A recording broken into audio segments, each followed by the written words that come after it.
क्रोध छोड़कर नेत्र भरकर श्री राम जी को देख लो। लक्ष्मण के हाथ को प्रबल चरित्र अग्नि जानकर उसमें पतंगे मत बनो। कुछ बुद्धिमान राजा कहते हैं, जो कि वहां पर बुद्धि वाले राजा आए थे, वो कहते हैं कि श्री राम जी की छवि को देख लो, श्री लक्ष्मण जी के क्रोध की अग्नि को, की ज्वाला को मत भड़काओ।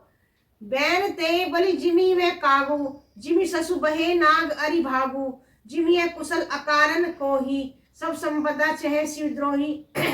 जैसे गरुड़ का भाग कोआ चाहे, सिंह का भाग खरगोश चाहे, बिना कारण क्रोध करने वाला अपने कुशल चाहे, शिव जी से विरोध करने वाला सब प्रकार की संपत्ति चाहे। बोल सियावर रामचंद्र की जय। लोभी लोलुप कल कीर्ति बही, अकलंकता की कामी लही, हरि पद विमुख परम गति चाहा, तम तुम्हार लालचू नर नाहा। लोभी लालची सुंदर कीर्ति चाहे, कामी मनुष्य निष्कलंकता चाहे, क्या पा सकता है। और जैसे श्री हरि के चरणों से विमुख मनुष्य परम गति चाहे, हे राजाओं, सीता के लिए तुम्हारा लालच भी वैसा ही व्यर्थ है। ऐसा बुद्धिमान राजा कहते हैं। कोला हलुजन सिए सकानी, सखी लवाई गई जह तारई, राम सुभाए चले गुरु पाही, सिए स्नेह बरनत मन माही। कोलाहल सुनकर सीता जी शंकित हो गई, तब सखियां उन्हें वहां ले गई जहां रानी सीता जी की माता जी अर्थात सुनैना जी थी। श्री रामचंद्र जी मन में सीता जी के प्रेम का बखान करते हुए स्वाभाविक बाल से गुरु जी के पास चले। रानी सहित सोच बस सिया, अब दो बिछदई कहाँ करनिया, भूप बचन सुनी इत उत सकई, लखनऊ राम डर बोल नहीं सकई।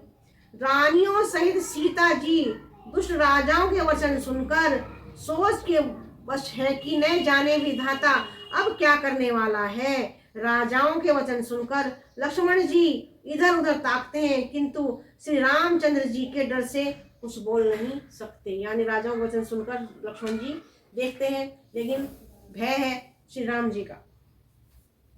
बोल सियावर रामचंद्र की जय। चौपाई 267 बालकांड। असन नहीं भ्रकुटी कुटिल, चितवद नरप सकोप, मनुमत गज गन्नखी, सिंह किशोर चोप। उनके नेत्र लाल और भौहें टेढ़ी हो गई और वे क्रोध में राजाओं की ओर देखने लगे, मानो मत वाले हाथियों का झुंड देखकर सिंह के बच्चे को जोश आ गया हो। इस प्रकार इस भांति श्री लक्ष्मण जी उन राजाओं की ओर देखते हैं। खर भरु देखी बिकलपुर नारी, सब मिली देहि महिपन गारी, ते व सम सुनी धनु भंगा, आओ भ्रुकुल कमल पतंगा।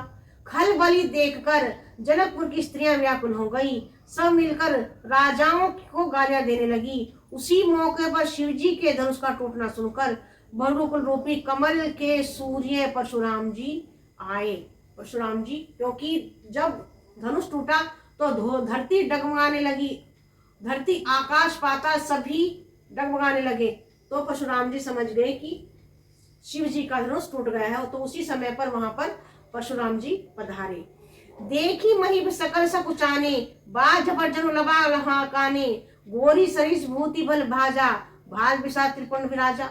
उन्हें देखकर सब राजा सकुचा गए, मानो बाज के झपटने पर बटेर छिप जाए और उनके शरीर पर विभूति भस्म बड़ी भव्य फल रही है और विशाल ललाट पर त्रिपुंड विशेष शोभा दे रहा है। यानी जो परशुराम जी आए तो उनके पूरे शरीर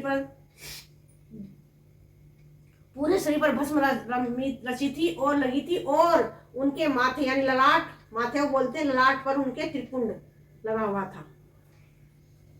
शीस जटा शशि बंदन सुहावा, ऋष बस कछुक अरुण होई आवा, भ्रकुटि कुटिल नयन ऋष राते, सहजं चितवत मनु रिसाते। सिर पर जटा है, सुंदर मुख चंद्र क्रोध के कारण कुछ लाल हो जाता है और टेढ़ी और क्रोध से आंखें लाल है। सहजी देखते हैं तो भी ऐसा जान पड़ता है मानो क्रोध कर रहे हैं। आंखें क्रोध के कारण लाल है, तो जैसे आराम से ऋषि और देख रहे सहजी, तो भी ऐसा लगता है कि बहुत ही क्रोध में है। वृषभ कंद उर बाहु विशाला, चारु जने माल मृग छाला, कटी मुनि बसन तन दृढ़ बाई, धनुसर कर कुदारु कल कोई।